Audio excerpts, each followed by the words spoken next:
Welcome back to the SYL Podcast. I'm Keith, and this episode is all about the heart of SYLP, the people who guide, mentor, and empower us every step of the way. Today, I'm honored to be joined by Rhandell Balboa Saya, one of SYLP's program coordinators. Through his work in youth leadership, cultural identity, and community organizing, Randall plays a huge role in shaping what this program is all about. In this episode, we'll explore how he helps students reconnect with their roots, what leadership means in an integral space, and why empowering young people is so important in today's world. Let's jump into the conversation. So, Randall, can you tell us a bit about your cultural background and where you grew up? Yeah, thank you, Keith. So, my name is Randall. I am a Filipino American. I'm the son of two immigrants, SYL Balboa and Rhandell Saya. I grew up in Federal, Washington, but I was born and raised in Des Moines. How has your Filipino identity shaped the way you lead or work with youth? Yeah, so ever since I was young, especially in high school, I was a part of my Filipino club. And so through there, I learned more about my culture, how to dance, the different foods, the language in general. And that really kicked off my want to just explore more of my culture. And through that, when I went to university, I joined the Filipino American Student Association at the University of Washington. And so through there, I actually was a part of another program, a mentorship program called Project Family. Through there, we actually took in 4 Filipino youth from high schools as our interns, and they also did what you guys are doing now for the SYLP program, doing basically like projects and things like that. And so later on, as I continued my journey in college, I wanted to explore how ways in which I can support the youth. For instance, I went to master's and I did my leadership in higher education, and I did my thesis and my capstone on the importance of ethnic cultural spaces. There was one ethnic cultural space at the UW, the Samuel E. Kelly Ethnic Cultural Center, which is the biggest, I believe, college cultural center in the nation, as well as the first ever. And so yeah, that kickstarted my want to support the youth, be better in being a community organizer, and just support our API community as a whole. Were there moments growing up where you felt disconnected from your culture? Yeah, for sure. So, I'll tell a story. In middle school, although I grew up in Federal Way, and my school was pretty diverse, I couldn't really connect to a lot of people. And so, in that way, I actually became friends with a lot of white people, a lot of white kids at my school, and I was technically the only Asian or POC kid in our friend group. In a way, I was a token. And so, through that, I was really made fun of for being Filipino, for my cultural food, my language, and just who I am as a person. I remember in middle school, I was eating lunch in the cafeteria, 7th grade, with my group, and I was eating something called kare kare, which is like this peanut stew type dish in the Philippines. And they looked at it and they smelled it and they were like, ew, that smells gross. And so it's like, why are you eating that? That's not normal, right? How come my food is not normal? And so in the end, I went back home. I was sad. I was crying. I went to my mom. I don't want to eat. I don't want to eat Filipino food anymore. I don't want to bring Filipino food anymore. So I just brought Lunchables instead. And during my years in middle school, I tried my best not to be Filipino, because I was bullied for it. Even though I had people that I knew that were Filipino and that were my classmates and they were my friends, I just couldn't. I didn't want to relate. And so that's one way in which I was disconnected, was because the people around me really didn't like my culture. thankfully in high school, I was able to meet someone to change my mind, and yeah, this is where I am now because of the experience. What does reconnecting with your culture mean to you personally? Yeah, so like I said, in high school, I met my now one of my closest friends, Rhandell. He is Laotian Vietnamese, and he's experienced basically the same discriminations back where he's from. He's from Delaware, and he moved to Washington in 2015. And he told me the stories of like how folks. He was the only Asian kid in his school, and he would get bullied for that. But in a way that allowed him to basically discover who he is as an Asian person. And when he moved here, he told me that story, and I was moved. And so throughout my entire high school career, I was able to reconnect with my culture in terms of like joining my Filipino club, doing the dances, eating the food, bringing the food, doing like potlucks and stuff. And so what reconnecting to my own culture means to me is through the hardships that I went through in terms of like trying to discover my identity and in a way discover who I am as a person, what I want to do. Are there specific Filipino values or traditions that you carry with you today? Yeah, I guess one tradition or value is making sure your guests are always fed. Whenever folks come into my home or my apartment, I always ask, "Did you eat yet?" If they didn't, whatever leftovers they have, I'll feed them. Right? Doesn't matter if they're already full. I'll still offer them like a snack or like merienda, right? Things like that. In terms of more like cultural things, I just finished, but I used to be a part of the Filipino dance troupe SYL at the UW. I've been there for around 5, 6 years ish. Been dancing Filipino dance for a while, and yeah, that's just one of the ways in which I'm been more connected to my culture. Yeah. What led you to get involved with SYLP? Yeah, so I used to work for the Asian American, Native Hawaiian, Pacific Islander Serving Institution at North Seattle College. And so what this program does is we offer college pathway success, workshops, events for API college students, right? And through that, I was able to go to a work conference in Oakland, California this past April, where I got to meet a bunch of API professionals. It's called ANAPI, right? A bunch of API professionals were gathered in one space at a Marriott in Oakland. And through there, I actually met Tonyville.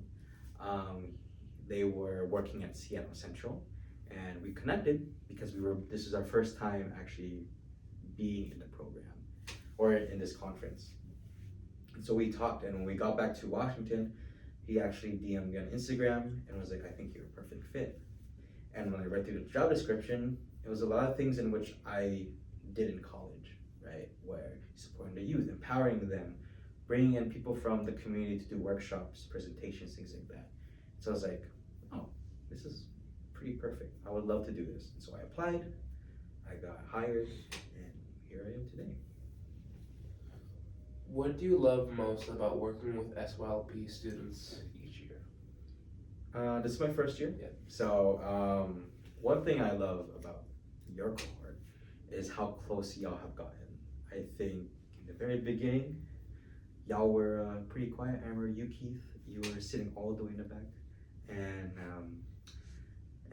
people were just quiet.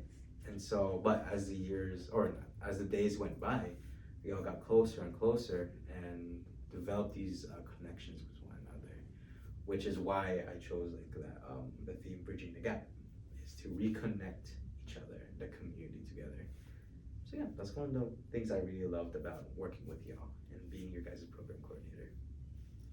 How do you think SYLP has evolved over time? Yeah, I think for this question is a bit hard just because it's just got revived, right?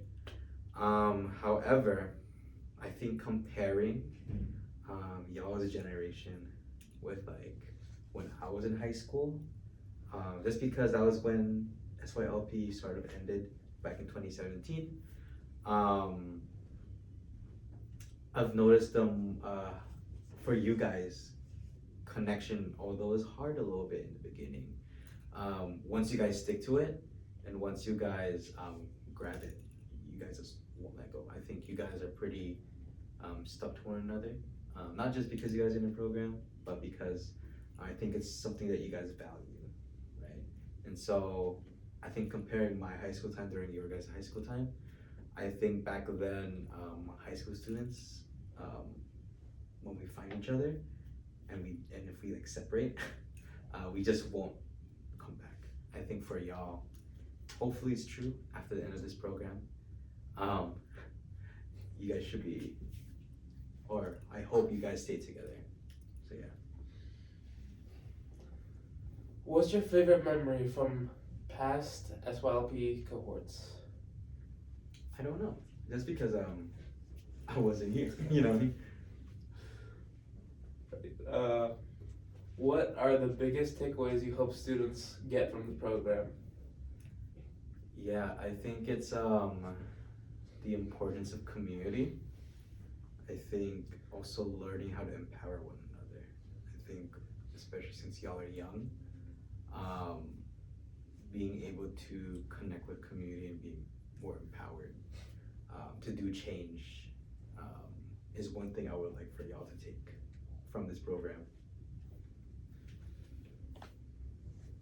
Why do you think youth-led spaces like SYLP are important today? Yeah, I think since a lot of y'all are from different schools, different neighborhoods, we all share one identity, and it's being Asian American.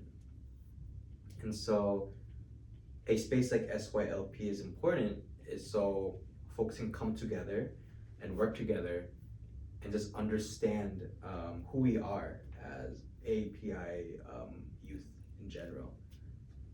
Yeah. What does bridging the gap mean within the SYLP community? Yeah, so like I said, it's about reconnecting your culture and your community, right?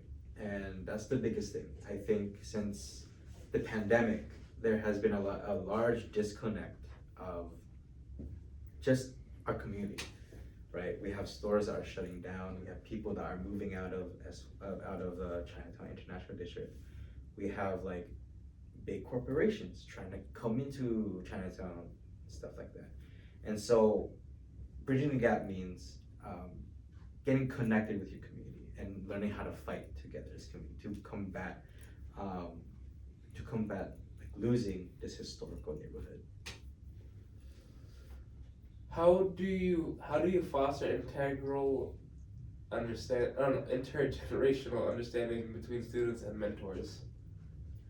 Oh, that's a good question. Can you repeat that again? How do you foster intergenerational understanding between students and mentors? I think finding a common ground. I think as being just your one and only mentor, right? I think although you guys are in high school, we're all still Gen Z, right? I'm like in the older cusps, things like that. So I can relate to some of y'all's references, right? Like TikTok, like Roblox, stuff like that, right? And I think building that common ground is a great way to foster connection amongst each other. What qualities do you think make a good youth leader? Yeah, I think it's the willingness to learn. I think for y'all being here, you guys are allowing yourself to learn about the histories, the community, as well as like bettering your professional development. Being able to learn and also being open to other people's ideas is also a way in which that can happen. How do you help students find their voice during SYLP? I think this group project, like your guys' podcast, is a great way for y'all's voice to be heard. Just because you guys don't have something like this in school, right? Like something that you can do to like a community connection type thing. Like you can do community service, things like that, but an actual project is something where like you're able to talk to people, be able to record your day-to-day lives, right? I think that's a way in which that can happen as well. What advice would you give to students struggling with identity or confidence? I think just putting yourself out there. I think join like a community, right? Like this program, or like join your local like API club, or like a Filipino club, or your VSA, FASA, things like that. I think being able to surround yourself with people with the same identity is important to discovering identity, because you may not know it, but a lot of people have identity crises. I, for one, had one until I got into high school, and I explored it even more in college. So when you guys do go into these spaces and you see these spaces, I highly encourage you guys to join them and just discover what it means to be like API, Filipino, Vietnamese, Chinese, Japanese, things like that. What does youth empowerment look like in real life beyond slogans? Ooh, that's a good question. I think what youth empowerment looks like is your guys' want to make change. I think if you guys join organizations, right, or you guys go to college, right, going to college is like a great way to make change, right? Amongst our communities, right, although yes, like that model minority myth where like Asian people like are smart, they should go to college. In reality, a lot of us don't go to college, right? Just because of financial burdens or like distance, things like that, or familial burdens, things like that. But being able to do those changes and working towards a change, like be it joining an organization or going to college, is a way in which like you can show empowerment amongst youth. How do you handle moments when students feel disconnected or discouraged? Yeah, I think, how do I feel about it? Or what was it? How do you handle moments? I think one thing for y'all, I think for you guys are very into the topics that we have presented for SYLP. I think that's the one thankful thing I have for y'all, that you guys are always engaged in all the activities that we do. I think if I were to like notice like disengagement, what can I do in the future, right? What kind of icebreakers can I bring in? What kind of guest lecturers and what kind of activities can I bring in for the next day to ensure no disengagement happens within the class? But also fostering connection, right? Being able to talk to y'all, being able to talk to the students, is developing that kind of connection is a way in which I can be able to navigate that. Why is it important for young Asian Americans to understand their heritage? Yeah, I think it's because when you look in the mirror, you look at your skin, the mirror, you look at your hair, your eyes, your mouth. Heritage is you, is your family, right? When you look in the mirror, that's you and your mom, right? And so it's important for youth to understand who they are, like identity, heritage, ethnicity, background. Just because who are you without you, right? If you don't know who you are, what are you, right? And ethnicity and cultural background is really important in this regard. How do you see SYLP students growing between day one and the final presentation? Yeah, like I said, y'all are slowly getting to know each other more. You guys are doing TikToks together, you guys are playing Roblox together. And so from the very beginning, I'm very happy in terms of your guys' connection to one another and stuff like right now, you can hear everyone like laughing in the background, right? So yeah, that's ways. What's one lesson you've learned about leadership from your own mentors? Leadership? I think it's mainly like,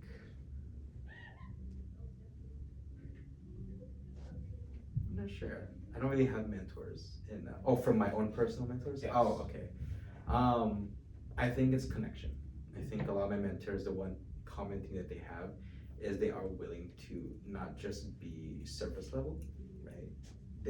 They always want to go deeper in terms of like getting to know you, who you are as a person. And so that's one thing I take in from in terms of like leadership is getting to know the people next to me. But yeah.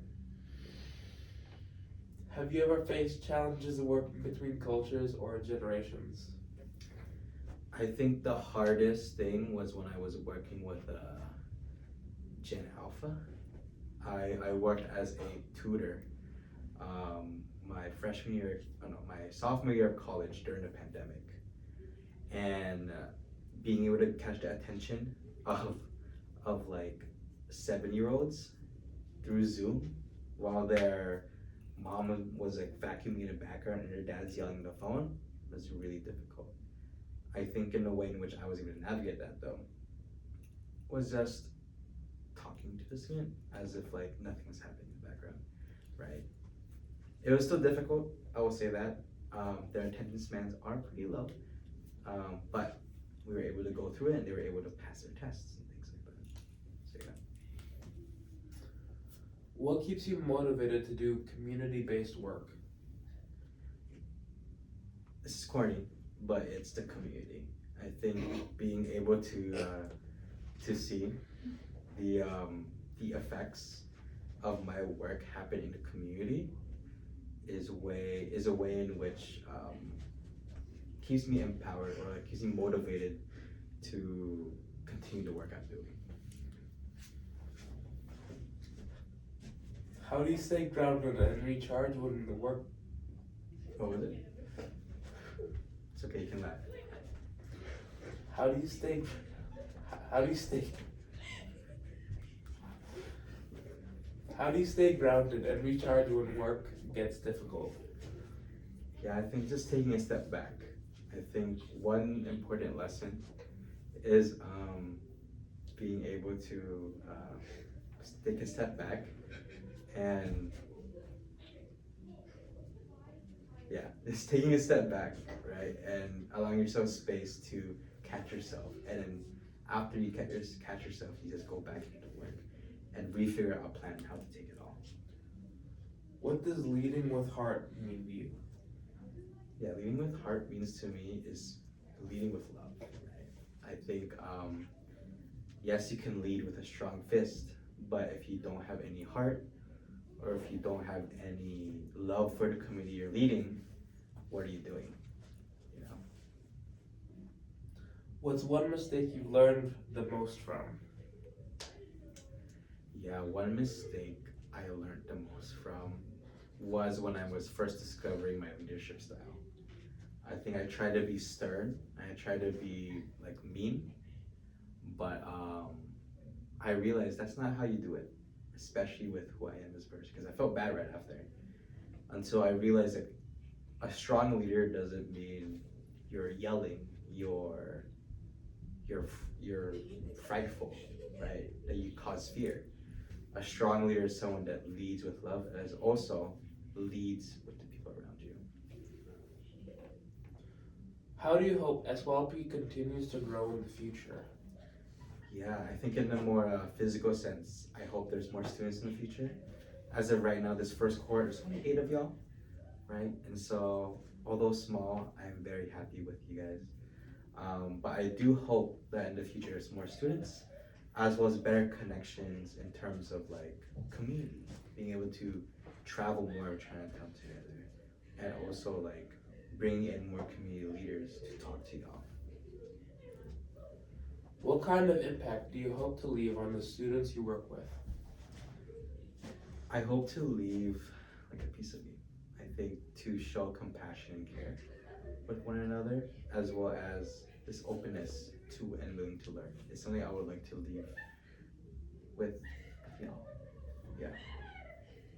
If students remember one thing about SYLP or you, what would you want it to be? I hope for students to leave this program with, first of all, like how chill it is. I think if you all notice, I'm not really strict on like things like homework, assignments, things like that. As well as like this is a fun experience. This is meant to be like those other summer programs where like you have to do this and this and that. Like you have an expectation.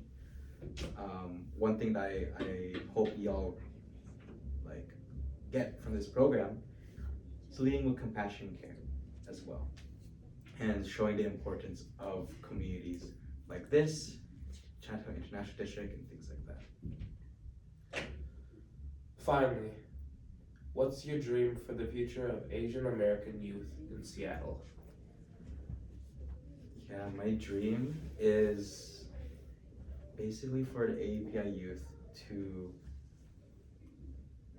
not be silent. I think this stereotype of being the silent minority damages not only people's perceptions on our communities, but like damages our want to fight back.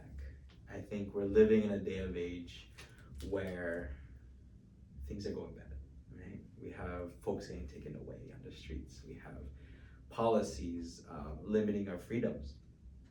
One thing that I don't want is for us to be silent. I think it's important for us to speak up for what is wrong and speak up about what is right. And I hope in the future, API youth don't delve into that stereotype of being silent. That wraps up our conversation with Rhandell Balboa Saya. Thank you, Rhandell, for sharing your story, your compassion, and your commitment to uplifting youth through culture and leadership. Through his work at SYLP, he's shown how reconnecting with our heritage and our community can be a powerful tool for growth and change, not just for individuals, but for future generations. If you enjoyed this episode, be sure to check out the rest of our stories, where we speak with leaders and community members who are helping to bridge intercultural and generational gaps across Seattle's Asian American communities. Until next time, I'm Keith, and this is the SYLP Podcast. That's it. All right. I'm excited. Are y'all gonna edit as well? Yeah.